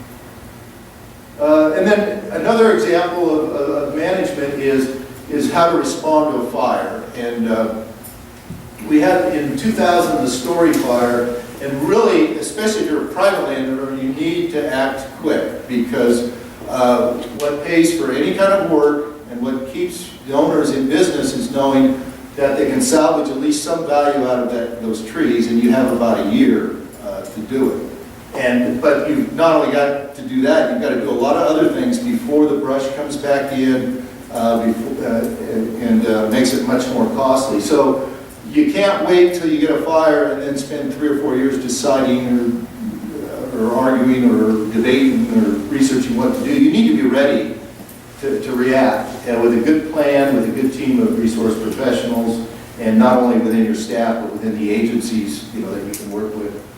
And it's, again, there's so many several steps that are sequential. One depends on the other that must be done. And, you know, it's got to be cost effective, but also, you know, you want to protect the water quality, you want to protect, you know, environmentally safe. But when you're doing it, you're not just focused on, you know, what do I want to do right now? You're looking 50, 100 years ahead. And one of those things is that we're really considering more now is the fuel loading that will occur later. One of the things, you know, right away you get in some areas we, you know, we'll rock roads that needed and put in, upgrade the drainage facilities and all, because they might not be able to withstand as big of impact with this kind of logging. But again, you got to get it in, get it done quick.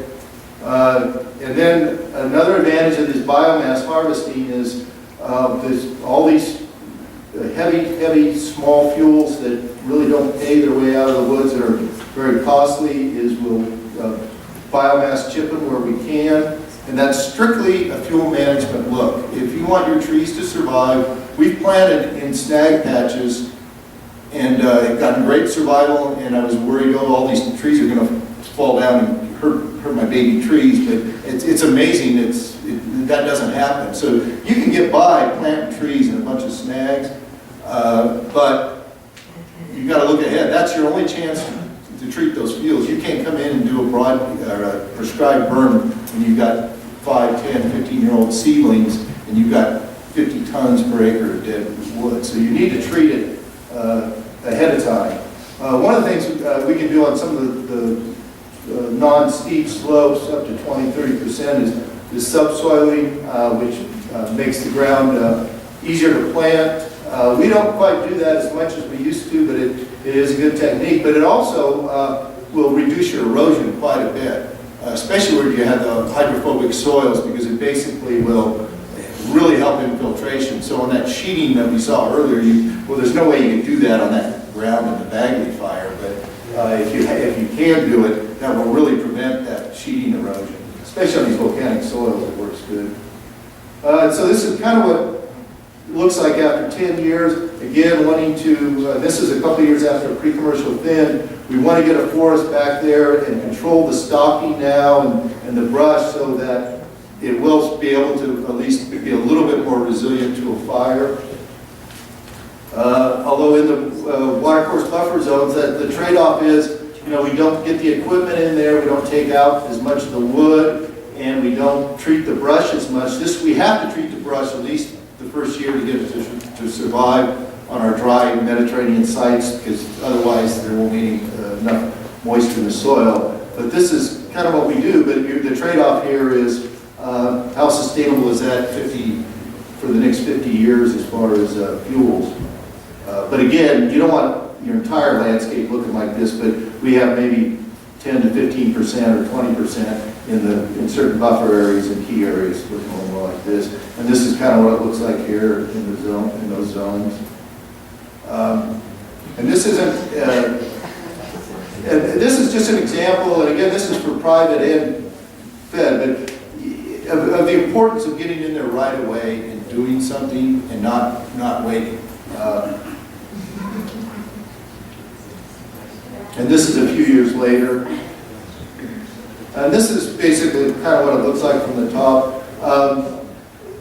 This was, you know, we got in right away, salvaged, planted, and then controlled some of the brush. And of course, not all of it. And there might be a little bit more than a fuel management person would like to see, but it's, you know, it's the trade-off again with the wildlife and the brush.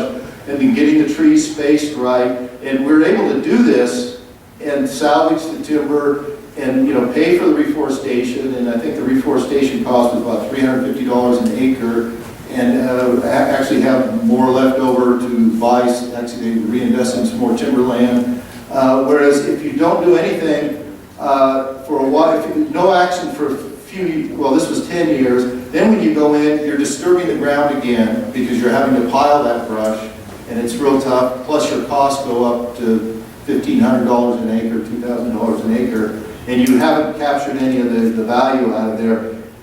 And within this area here, I don't know if it's too steep to get to or not, but you've got basically 100 tons of dead fuel laced in that ever-increasing brush. So if you do get a fire going through, the few green trees that survive, they might have a little better chance of surviving here where there's been a little more fuel management.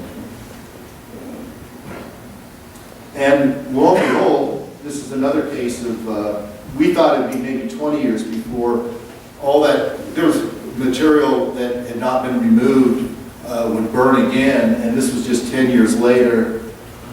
This is the Chips fire, which started down about 7 or 8 miles south of our story fire plantations. In the old story fire, this brown shading, that's the story fire. And it goes up through here. This was planted with a lot of attention to fuel management, but most of the rest of this,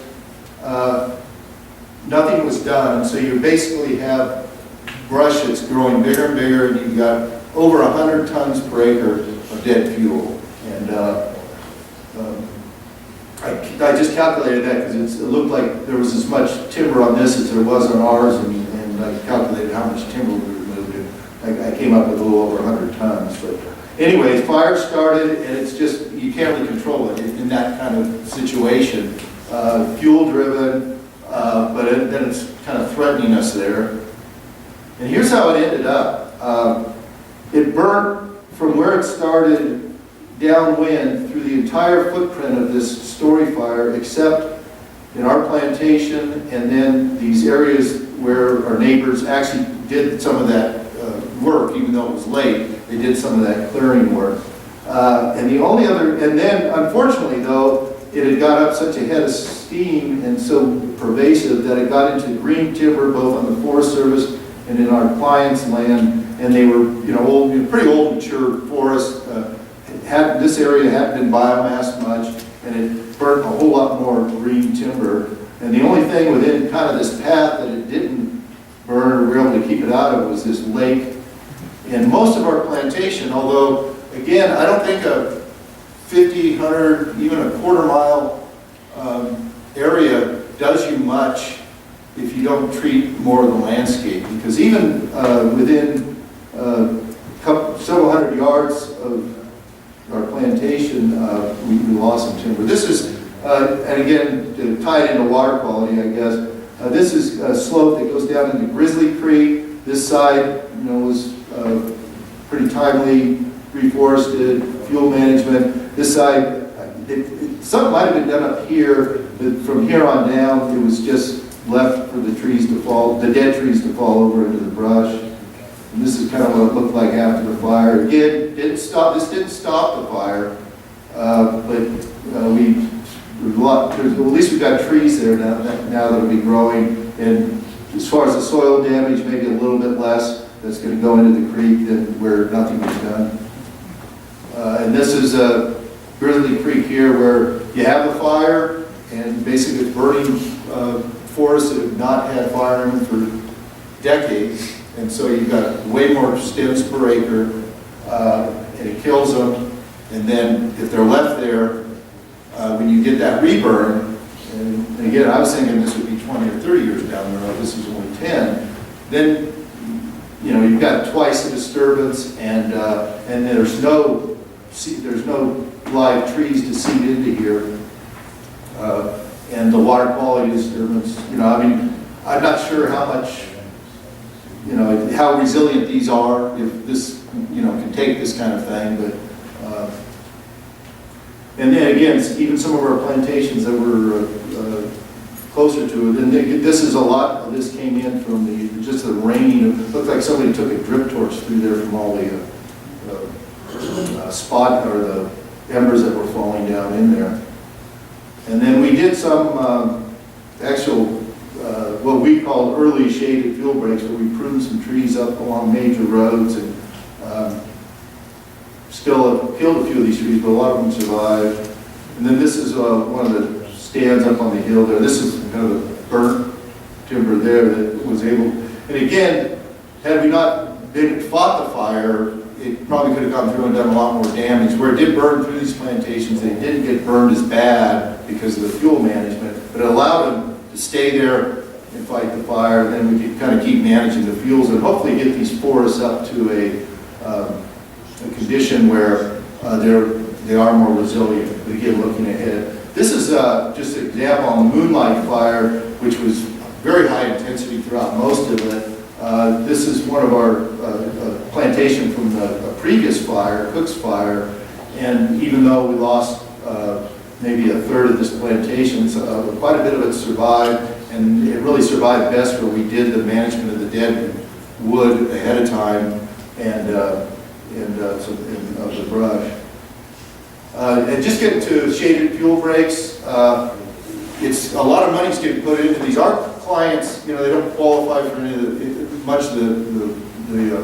the money like a small landowner, so it comes out of their pockets, which basically is funded by mainly timber receipts.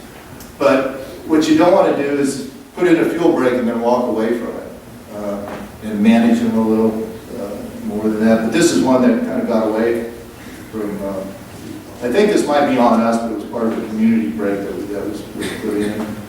So if we're in that situation, we've done some masticating of the brush. This was manzanita brush. But ideally what you want to do, and since we can't really light a fire in the state of California, the private party, it'd be crazy too with the liability laws and the way some adjacent landowners are going after their neighbors. So we'll use surrogates, either thinning, biomass, mastication, but a nice, really cheap and easy one would be using herbicides, and you really even want to use them before this stage to mimic it. And then when you do that, though, you can really tailor it to where you can take out the manzanita that's going to grow real heavy in your shaded fuel break and leave your squaw carpet that doesn't, is actually a good cover for fire, I think. One of the best. And that's it.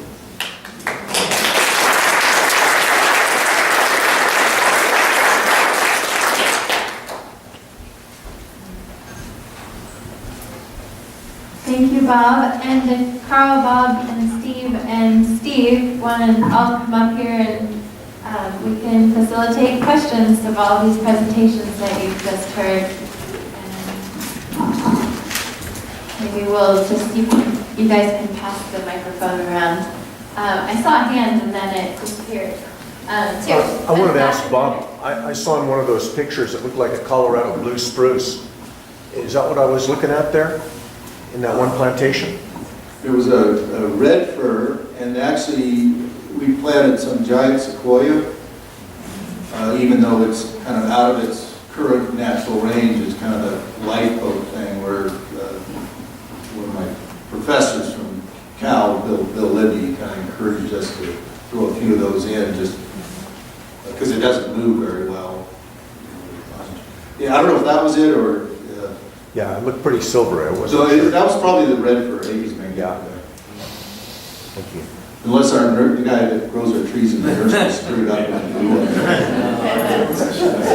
He's here in the audience. Actually, he's been responsible for growing about. It was a red fir. About 15 million of our trees over the years before these fires and whatnot. Yeah, Steve Bachman, on that inventory of the 45,000 acres in the relative burn severity, was that just Forest Service land or did it include the private land as well? We actually communicated with the private landowners for this project, but we only did the work on public lands for the So how much transects. more private land do you estimate was involved in that burn? Actually, I had the number up there. I want to say it was roughly maybe 25 to 30% of the area was occupied by private land in the checkerboard pattern. Oh, I have a question for Steve. The wood that was on the lake in the boom, how did you get it out? And what did you do with it? I don't know the answer to that, to be honest with you, but I know if it's anything like the 97 flood, we just come and we collect it and we drag it to a disposal site and we pull it out. That work was done by the National Recreation Area, but yeah, it would be actually physically removed from the lake. So it was probably dragged and wrapped it and just kind of using the boom to basically tow it across the lake and remove. But which is kind of a standard policy to try to remove large weight for voters and just to like follow large events.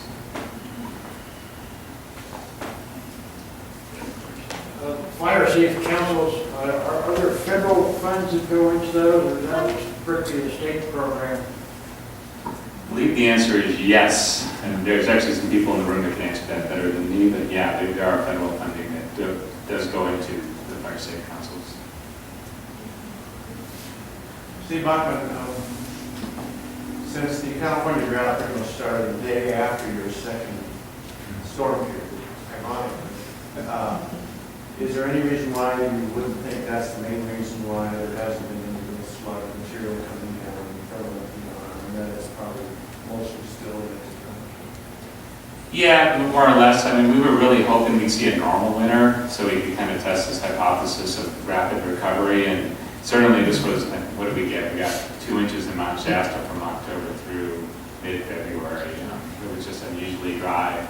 We would anticipate in a normal winter for a lot of that material to move through, provided the spigots turned off from the hill slopes and that the vegetation recovery is starting to slow down that erosion rate from the slopes. Question for Carl. I was curious, is there a good correlation between fires and whether you like drought years or heat years? I've sort of thought about it and wondered whether it's more about what happens during the summer rather than whether you have a drought period or a long drought or something. Is there a good correlation? Yes, there is a very strong correlation, especially, let's say during the period of fire suppression, because in the dry years you get extended drying. And so basically what you've got going on is not, in an average year you get your smaller fuels will dry out and smaller twigs and things like that, but your logs don't necessarily dry out very well over the course of a typical summer, and especially during a wet year. But if you have a dry year, what you got is you don't have a lot of wetting up of larger material to begin with, and over the course of the summer that'll dry down even farther. And so what you end up with is a whole lot more fuel that's available, especially towards the end of the summer to burn in the fires than what you get in a typically normal year. And because of the condition of a lot of our forests now, that means there's a lot of fuel out there compared to what there would have been, say, when fires were running through the forest all the time. That's available, and it just gives you a more intense fire. And larger fires normally during drought years. That's it, but I was thinking more that you have to have an ignition source, and so when you have a big storm, well, like big deals in '87 or something, you get a huge amount of fires, whether or not it's been a dry year or not. And that's why I was wondering whether it's more correlated with what goes on during the dry period as far as lightning storms. So if you have dry years, but if you don't have lightning, like recently we haven't had a lot of lightning, like we had, say. Okay. That's my question. Now I get your question. Yeah, I'm sorry. And actually, it's interesting. It goes the opposite of the way that you normally would think. A lot of people think when if you just look at the total number of thunderstorms you get and lightning strikes you get over the course of a year, if you get more lightning strikes, then you're going to have more fires. That's not the way it works. Basically, the way it works is that actually those years like 1987 and 1999 are years when we had actually, the record goes back to the early 1980s in terms of actually numbering the lightning strikes per year. And we find that the years in which we get the most area burned from lightning fires is the years in which we have the least amount of lightning strikes. And that's because they are very dry years. It only takes one storm to set everything off. Where if it's a wet, kind of a wetter year where you have thunderstorms going on all summer long, usually what you get with that is rain, enough rain that puts a lid on it and it keeps it so that it doesn't spread much until the crews get there and they can put it out. In the drier years, it ignites the fires and they take off and go. And it was interesting in 2008 when we had the one storm come through and just set everything off.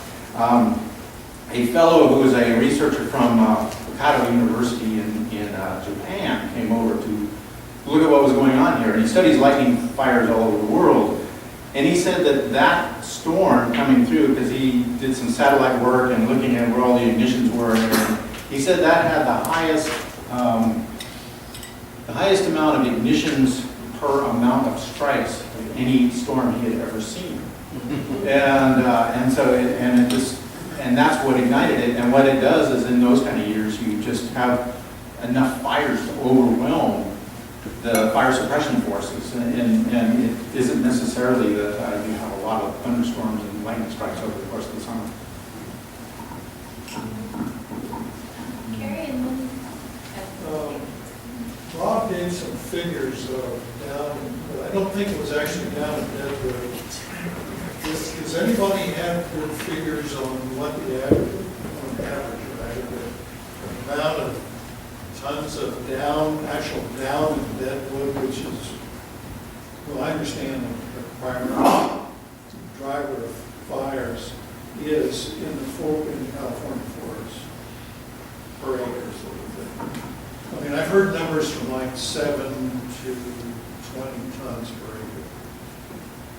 Well, there's an amazing array of amounts of fuel you can get. And what's important is how it's spread out on the ground, how continuous it is, and then how much of it you have, and essentially the sizes, and then it's the stuff that dries down and ignites easy. We don't have good numbers on actually what was here before fire suppression.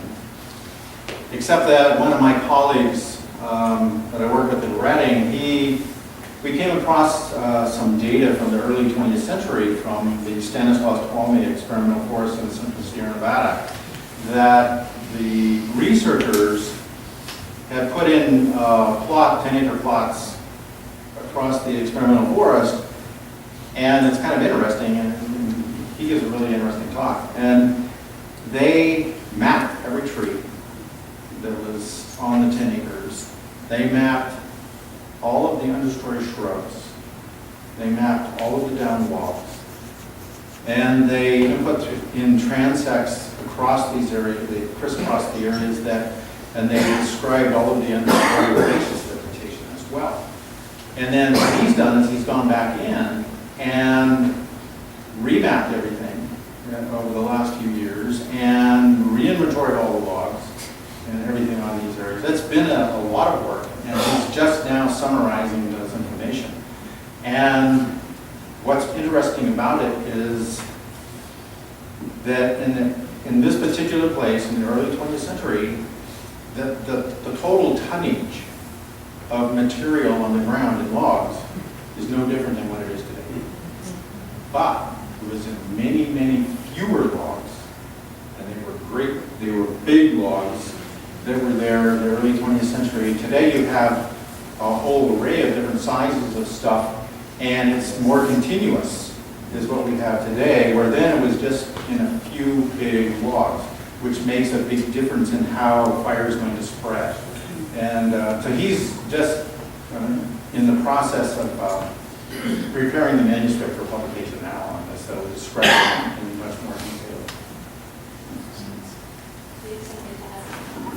Well, I was just going to say, we do measure, as part of our inventorying in those long-term plans and monitoring, when we do our timber inventory, we also do what we consider wildlife habitat features of downwoody debris. Although we cut it off at certain sizes, and it's focused more on wildlife habitat and not on calculating fuel loading, but that might not be a bad idea. Yeah, we do measure a lot of wood all over the place, and there's a lot of information available as to how much is gathered in certain areas.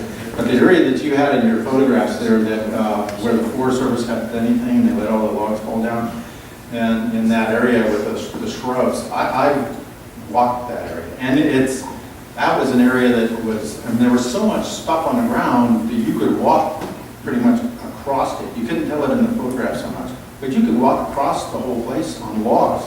You didn't ever have to even get to the ground because of so much stuff that had fallen in there. And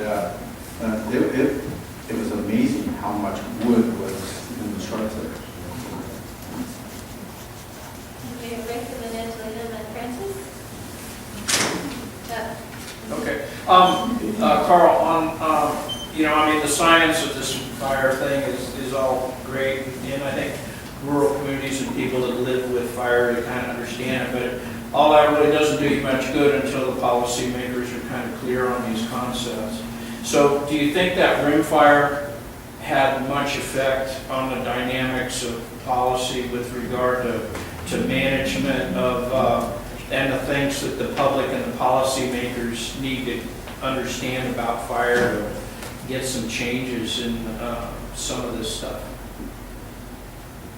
I do think it's going to have an effect in the long term, and it's mostly because of the amount of area that was burned, especially the amount of area that was burned so severely. And it's like, I was involved in a couple of meetings where we met down there and we wandered through it and looked at different things. And we had people from, say, timber industry, environmentalists, and the whole range of folks that were there looking at things. And people kind of came with the ideas that they were going to have to fight over this stuff like they often do. And then one of the questions that was put to Steve Brink from the California Forestry Association says, okay, the fire burned 250,000 acres and tens of thousands at high severity and great big patches.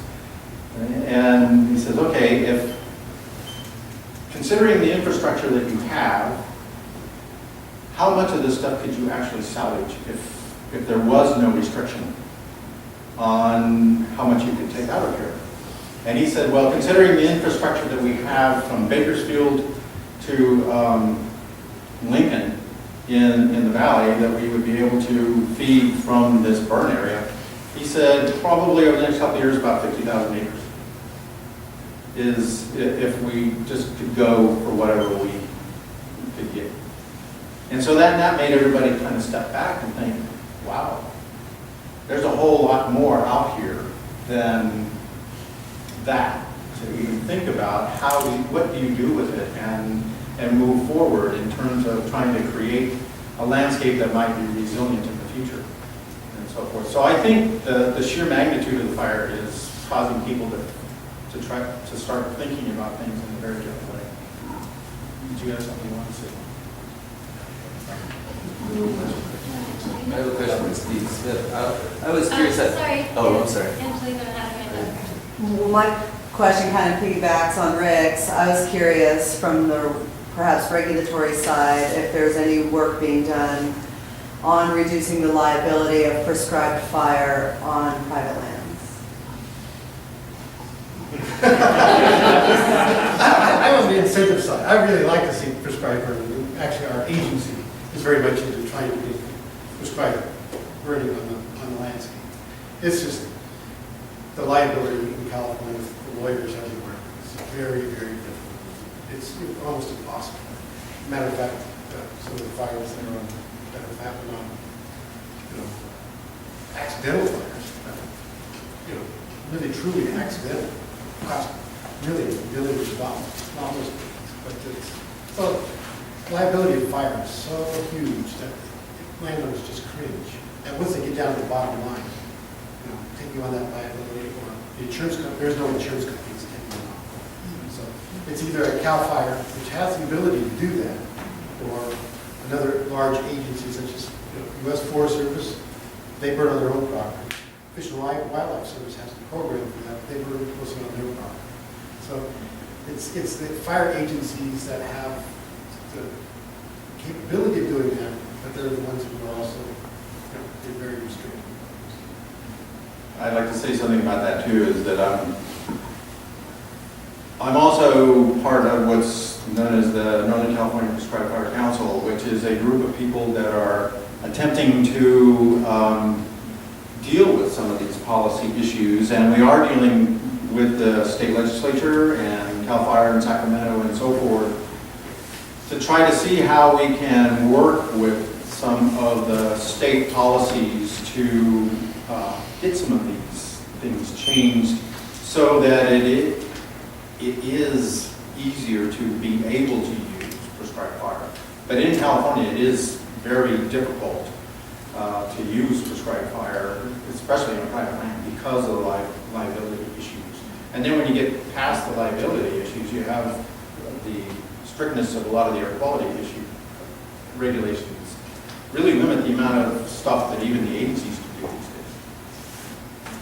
And then the third thing is that then when you can't burn, nobody's there to burn because they're working on the window that's you can burn is usually the same window that all fire agencies are sending everybody else down to, so you have nobody to stand there to protect us. So almost a three-person thing, but three segments. I'd like to see the prescribed burn council get even more active, and then keep an eye on that. And if you can do some help with politics in that, that would be great.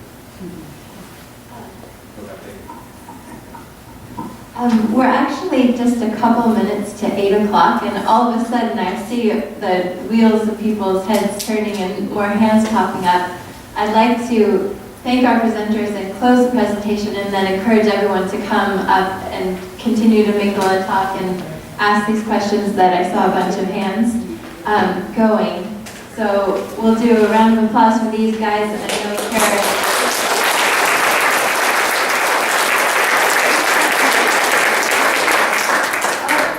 Oh, okay, yes, hold on, we have a quick presentation.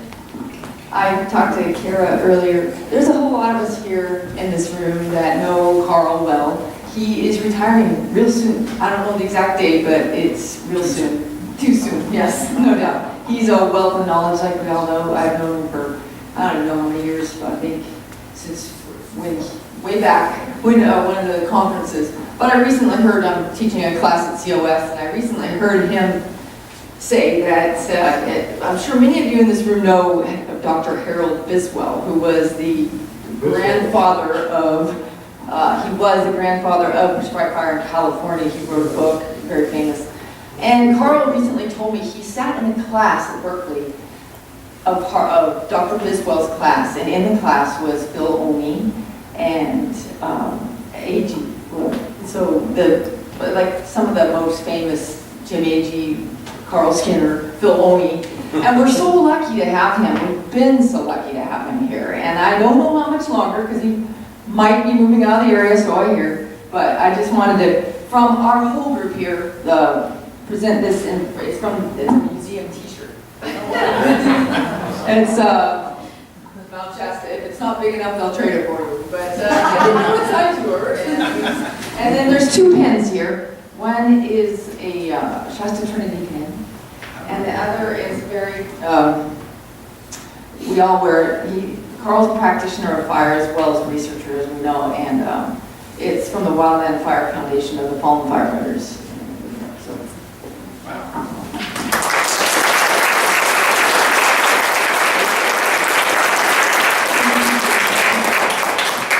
Thank you, Julie, and thank you, all four of you, for helping present just a tiny picture of the connection between fire and water in our interesting Mediterranean climate, both for Kara and I in our presentations. The upcoming water talk is in 2 weeks, May 14th on the Pitt River, and Kara has 2 upcoming stewardship workshops, May 29th and June 18th, and there's flyers on the counter as well as email signups. Do you want to say something? Yeah. I'll just go to the most recent one that's coming up in May. We have a flyer up there. Anyone's free to take it for our next forest stewardship workshop. It's on meadow restoration, which has been a bit of an interesting term lately. We'll be talking about recent meadow restoration projects, both on the U.S. Forest Service and on Lake Siskiyou. So please join us.